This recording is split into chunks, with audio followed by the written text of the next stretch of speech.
Good afternoon, everybody. I'm Jay Reiser, and this is my wife, Krista. We're Reiser Ranch, and today we're going to visit with you of some of the advantages that we've seen and how it's affected how custom grazing has affected how we do things on our ranch.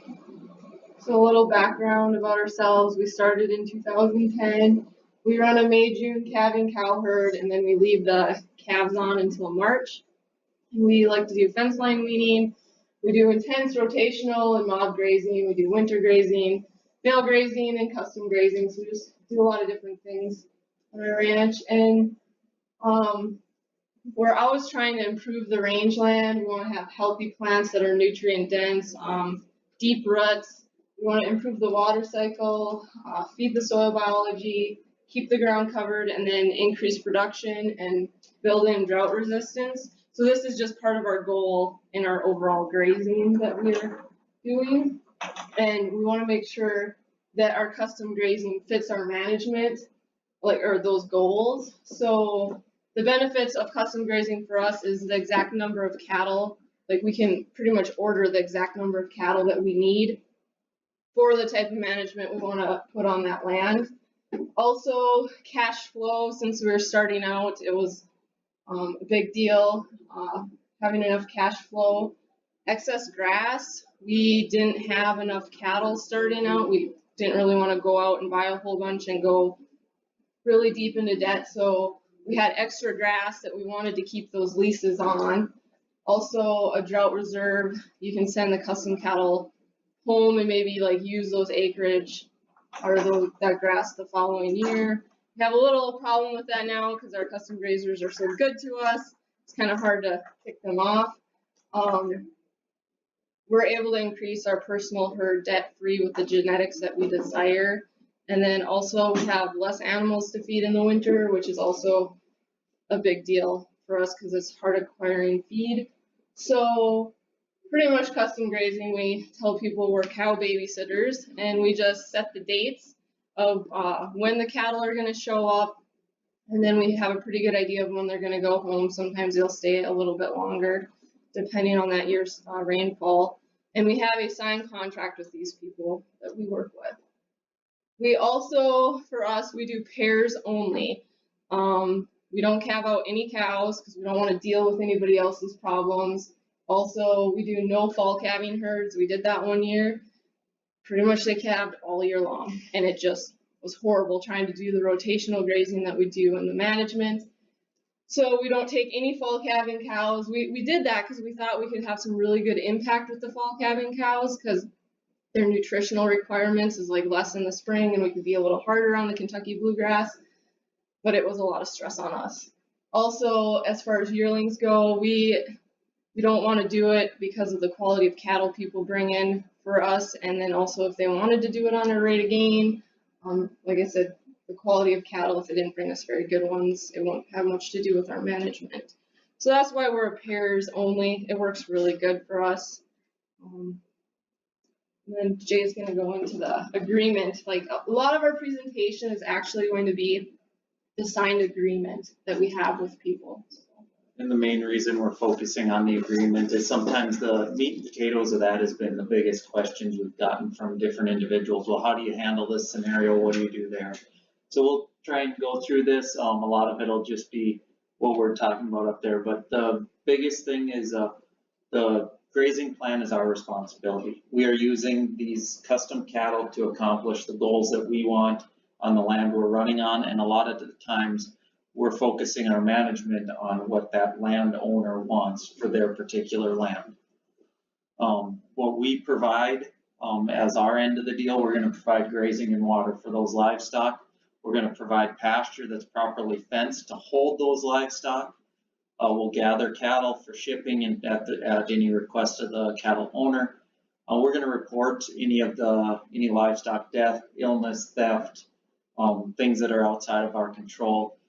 We have it written in, though, we don't accept responsibility for losses due to lightning, sickness, flood, natural disasters, things like that.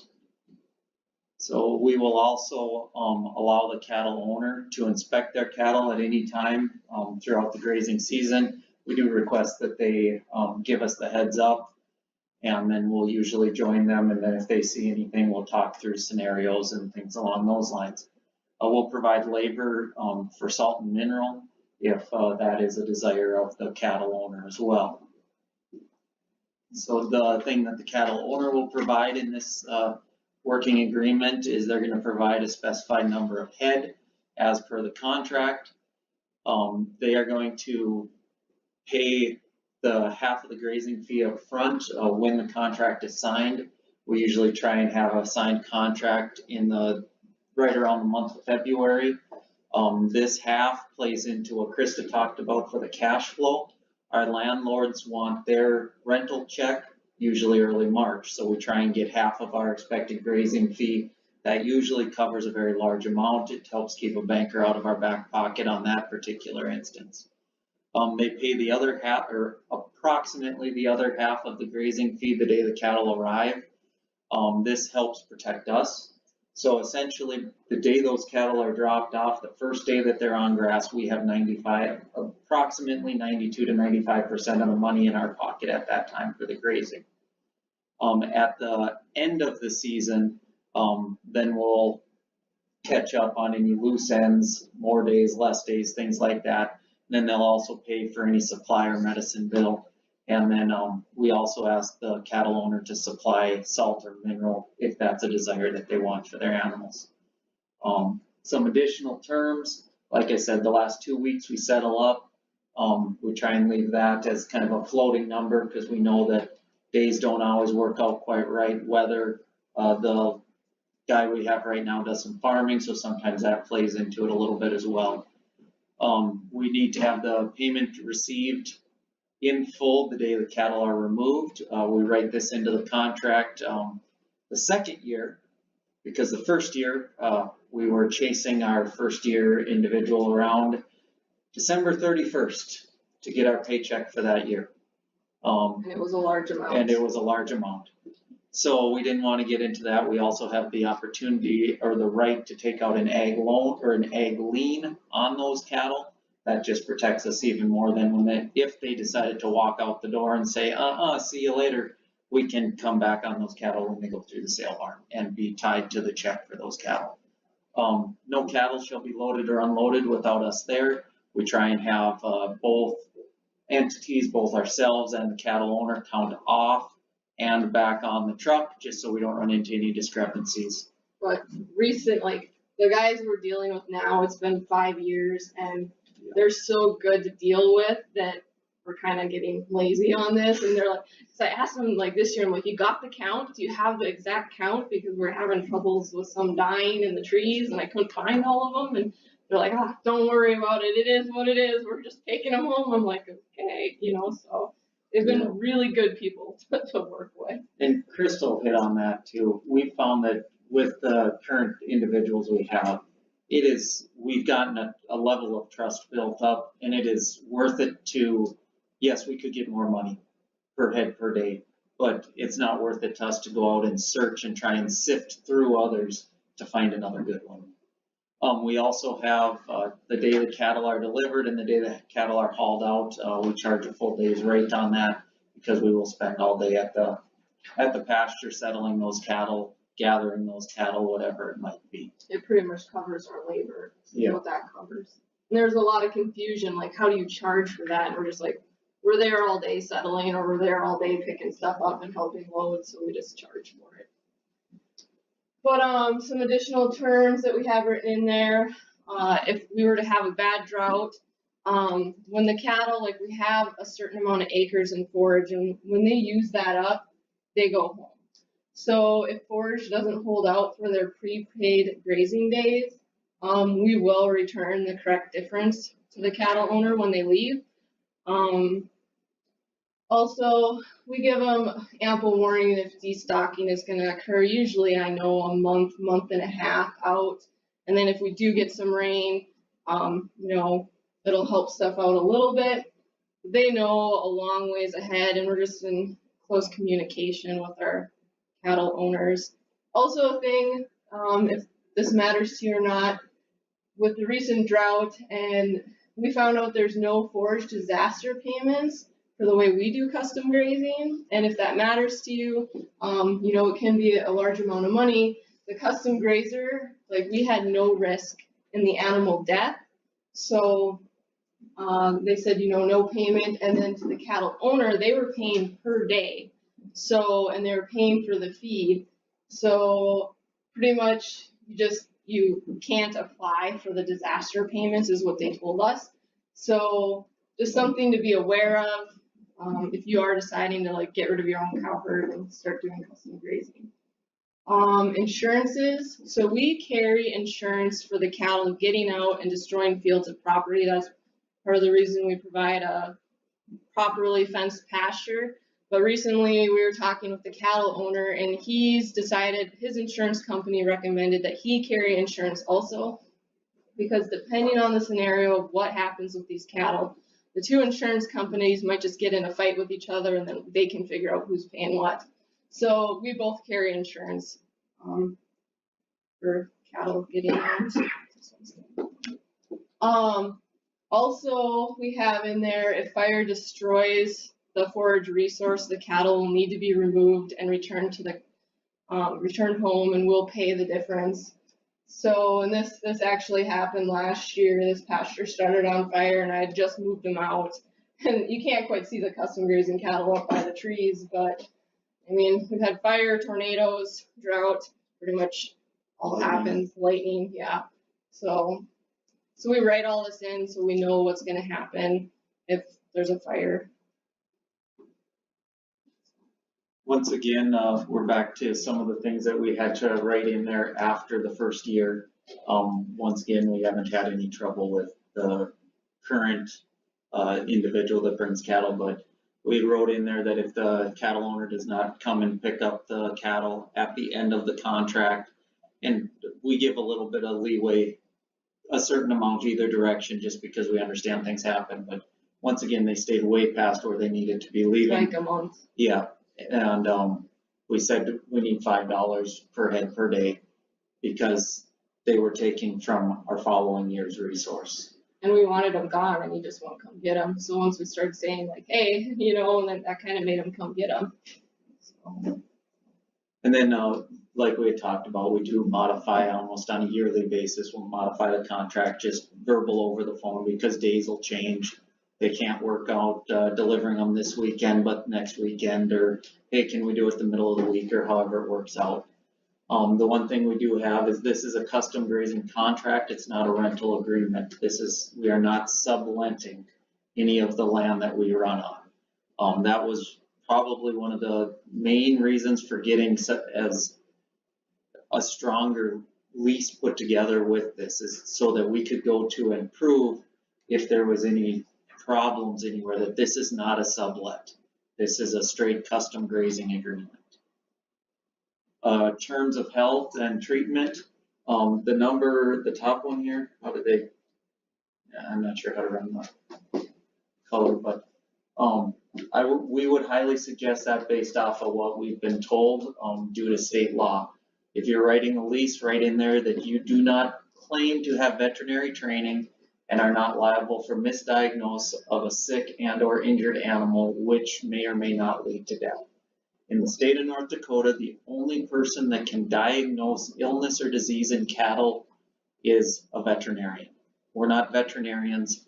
We will call and tell the individual, your cow has a limp, but we cannot call and tell them your cow has foot rot. I mean, we can say it. We can say it. But we're not trying to be like vets. Yes, so. Exactly. So it's a way to cover ourselves and to make sure that there's no false pretenses, so to speak. We ask the individual to have an account with the local vet if they're from a distance away, so that if there is some veterinary needed, we aren't tying up in that whole deal of how that all works. We get a mileage rate to haul the animals. We will provide the labor to treat any animals that are sick. We have a fee for dart gun use. We haven't had to use that near as much. We will contact the cattle owner for any treatment advice they may give. They know their cattle very well, especially when you're talking about pairs. So then we ask for what their suggestions may be, but we also ask them to give us the leeway that if they can't be reached, that they allow us to use our best judgment. And some of that has gotten a lot easier with smartphones and things like that, and Krista will get into that. And also back to that $5, like we put that in there after we had a guy bring us a bunch of calves that were sick, and we were treating like 20 calves every like a week, and it was just ridiculous. And we're like, this is, you know, if we're treating this many, he needs to be here and come take a look at them. So, but it's really nice now with smartphones. Some of the calves that were dropped off this spring, they had endotoxemia. They didn't really know what that looked like, but I'd see a calf that looked off, and I could snap a 10-second video, send it to the cow owner, and he's like, oh, yep, that calf is sick. And then also we photograph every dead animal with the ear tag for our records, and then, then we can show it to the cow owner. And we keep really good records. I mean, I have to write down, I usually keep it in my phone, like how much salt, how much mineral, who I treated, what dates I treated, how much medicine I use, what size of dart, because we charge them for all of that. That goes right along with keeping good grazing records. And then this year, went to a cellular camera that would take pictures of the water tanks and send them to me, because on this particular system, there's no other water in the area, there's no wetlands. So if their water system goes down, and we had about 210 pair on this system, and if it went down, they were going to have big trouble in about 3 hours. Well, I don't want to be worrying. Like, I was always driving down there looking at the water tank on hot days, and so this camera has saved me a lot of miles. And also the cattle owner, like, I can put his number in there, and he gets text a picture that his cows have water. And he really liked that. He said it gave him a lot of peace of mind, and it gave me a lot of peace of mind too. The cows had water. This is still my slide. Okay, so as far as year to year goes, we give the cattle owner pretty advanced notice. We try to have a lot of things figured out here in November and have a plan for going into next year. It'd be nice. We've been just reducing and reducing because of the drought, and it's kind of hard on them. It's kind of hard on us too from an income standpoint.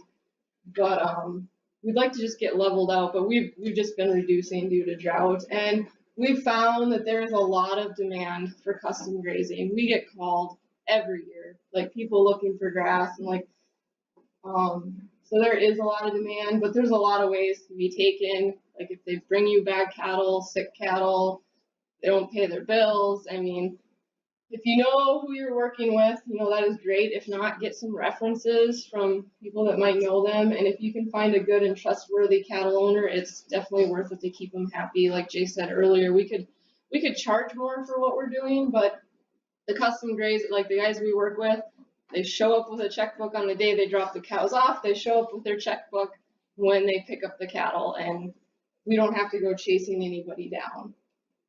So, and then also for us, we get asked, how do you do the loading and unloading? And it's worked best for us that the cattle owner provides the panels, or if they wanted us to rent it, we would just charge them for that and haul the panels in. I mean, I'll go to the neighboring pasture, like the guy that we work with also runs in the area, and if his panels are nearby, I'll go pick them up and pull them down there.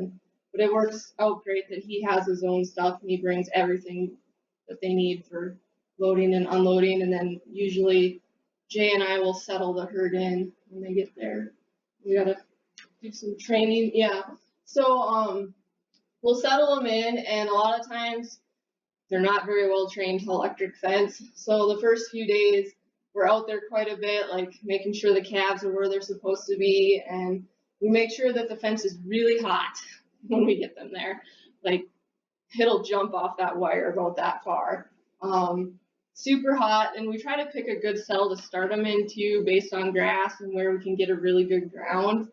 And then we get those cattle used to being moved. Usually after about 2 weeks, the cows are super trained, and about after a month, once those calves get old enough, they do really well, and the rotational grazing works really good. But we do spend quite a bit of time the first few days settling those cows in. We actually mix 2 different herds. So we want to make sure everybody's paired up and settled in and nobody runs off. Then another question that we get asked is, how do you determine a fair rate for what you're going to be charged or asking the cattle owner to pay? A few things to take into account to determine that fair rate is, first of all, what's the cost of the land per acre that you're renting? What's your expected labor cost, fuel? In our case, we have rural water on one of the cells and then electrical that goes along with that, so that's got to be figured. You can also go on the opposite side of things, and what is a comparable feed? If they were going to go and have to dry lot those cattle for the summer, if they didn't bring them to you, what would the feed cost be? You can go as, what is the market bearing in your area? What are other people charging for custom grazing? A big one to take into account is to know what size cows they have. I mean, there's been a couple talks today talking about the different size of cows. Also play into that, when were those calves born? Are we talking about somebody who is running 1,400 pound cows that calves in April? Or are we talking about somebody that runs 1,800 pound mature cows that calves in February? Prices are going to be very different on how that's going to be. With the client we currently have, it's worked out real well because we've gotten to know his cattle. He brings us similar cattle every year, and so we can say, okay, this is what we've been harvesting in our forage efficiency over the past years. We expect it to be similar going forward. Of course, as Krista says, the drought has played into that slightly differently. Leading into this, and then on the side of us as the custom grazer, what is our return per acre? How much rain are we getting? Did it rain or not? That's going to affect it. That's been lately, yeah. That's been the biggest effect on us lately on our return per acre. It's the productivity of the land that you're grazing will play into it, and then also what type of management are you applying to that land.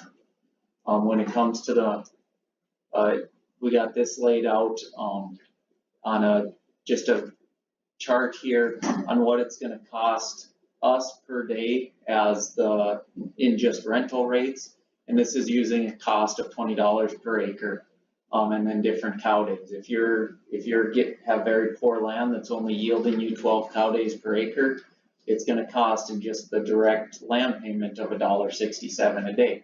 If you've got management applied over a number of years and you've been able to build up that system, and you're getting 28 cow days, or in our case, pair days per acre, that's going to be down at 71 cents.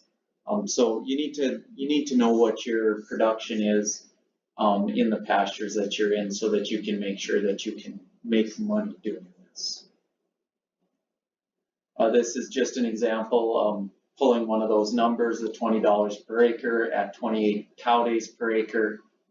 Cattle owner is being charged $1.50 per pair per day.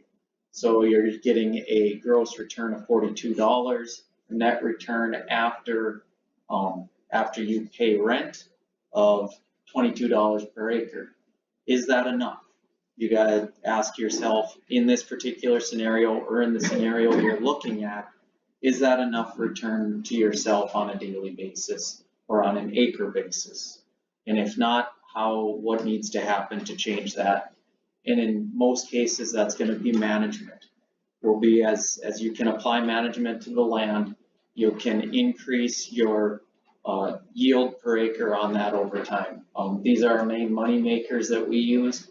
We have our main pasture does not have any permanent cross fencing in it.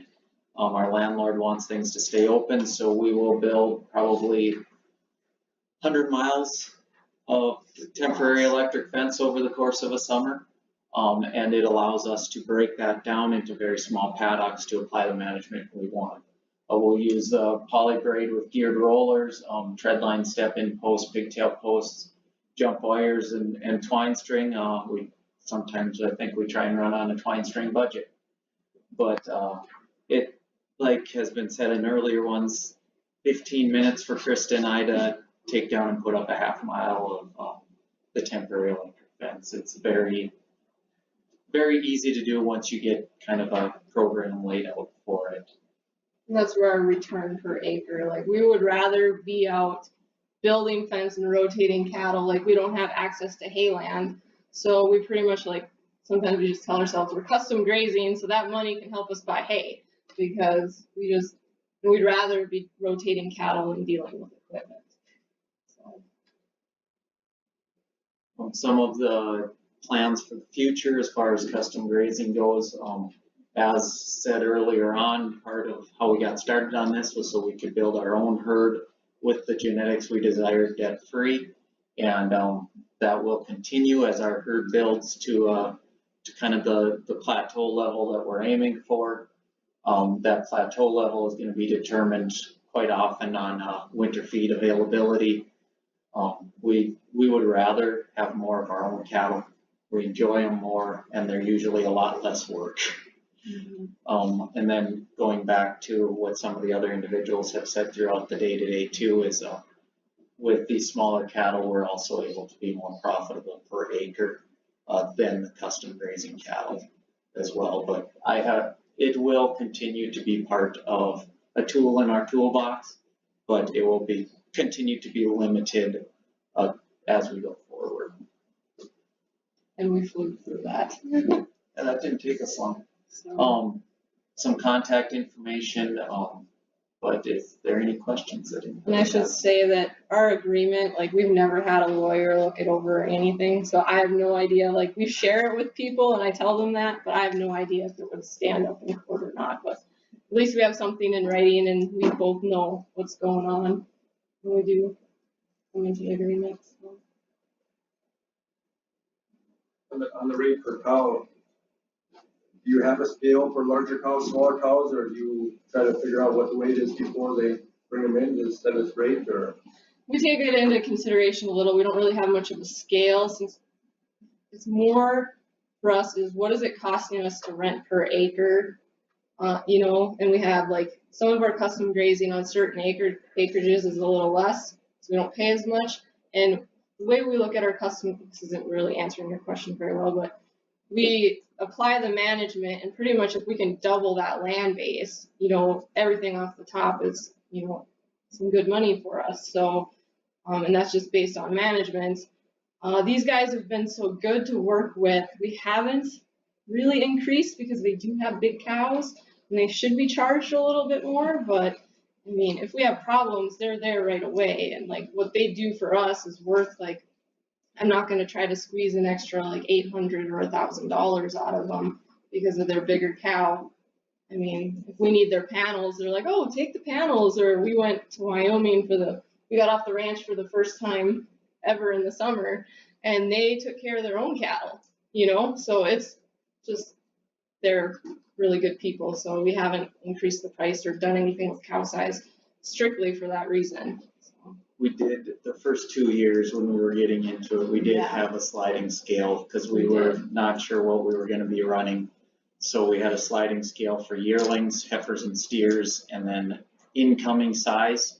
And then we had a sliding scale for cow size and calving date. Yeah. We did figure that all out before we started. Yeah. And we did have a few calls from different people and adjusted. If you ever switch customers, you probably have to go back. Yes. Yeah. We would.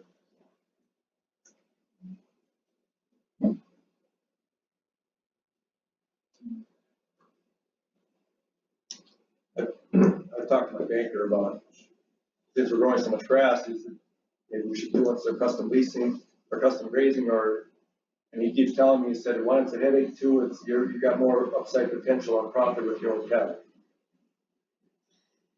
So I don't know. I mean, it's one, and then for us, it's wintering because we don't have much for hayland. We have trouble getting hay, and then so we've kind of switched up our wintering, and then we're hoping to get to around 250 head. Well, if we get out of this drought, and if our management, we were building, like we could run 250 head on our own land, like no problem. And then we have this extra acreage that's really close by, and then we apply our management. I mean, I know our cows would be more profitable, but wintering those buggers is just like, I don't want another 4 hours worth of chores.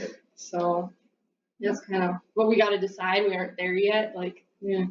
So, yeah. And to kind of add on to what you were saying about, yes, there is better return running your own cattle on the property you manage, because we have to figure some of that in there. We can't take all the profit away from that summer grazing, because if there isn't any for him, what's the point of him running cattle? But at the same time I'd rather maybe take that, okay, so we aren't making, I'm just gonna throw the number of 4% out there. We aren't making that 4% buffer, but isn't that what the bank's gonna take away in interest when you have to buy cows and run them through the bank anyway? So. One of our things early on was trying to build our own herd debt free. So it was a goal we had, and it's been a tool we've used to maintain that. What are you said one of the things that you kind of look at is going rates, or what does the market, what is the range of, you're doing yearlings, so that's gonna be a different than a cow calf pair. What kind of are the ranges that you look at? How much more money are you guys making than just the regular cow calf guys? We charge $1.50 per pair, and for those size of pairs, we probably should be at $1.65. We could be, last year would have been no problem for that. Yeah. It will fluctuate depending on what the markets are, or what the weather scenarios are. Last year, we could have been 230, 240 without a problem, and we would have had anybody and everybody. $1.75, people haven't even, they're like, oh, call me if you have pasture at $1.75. So, but I mean, if your land isn't producing much, and it really depends on your land if it rains. So, I mean, our custom grazing, our profit is just doing that because of drought. So, I mean, we were really building there for a few years. We've only been ranching for 8 and only had some of this land for 4. So we haven't been able to build much health and resilience into the system. But there's people I know further south you go, I mean, it's $2.30, $2.45. I mean, I don't know, I wouldn't want to pay that.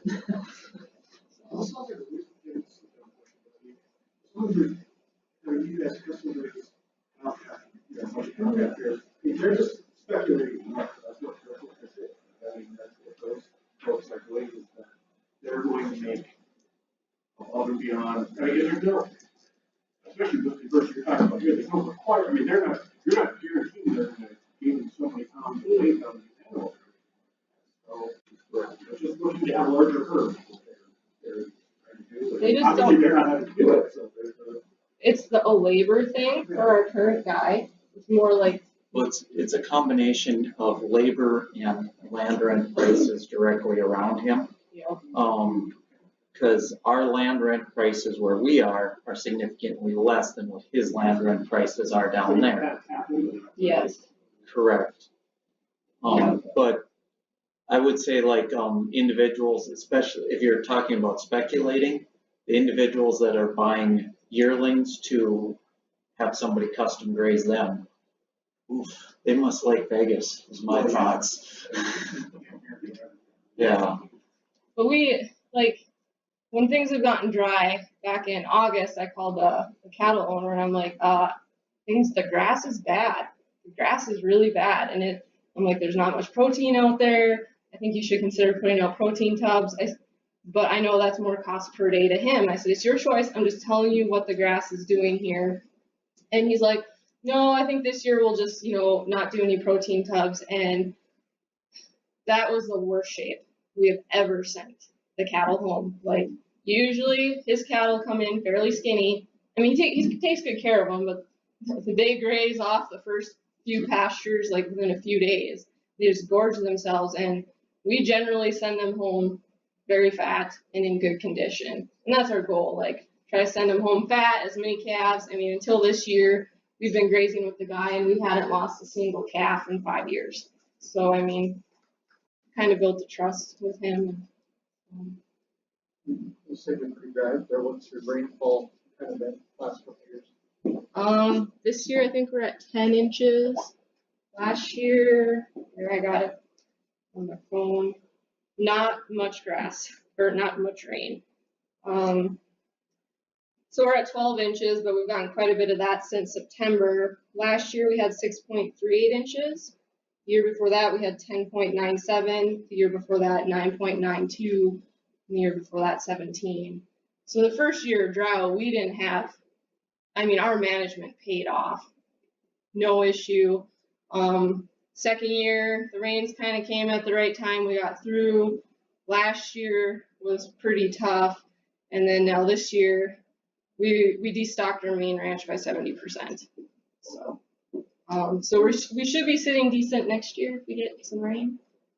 Were you dry all spring like you were down there? Yeah. So you ever caught the rain on the end of May there? I don't think we got rain. some.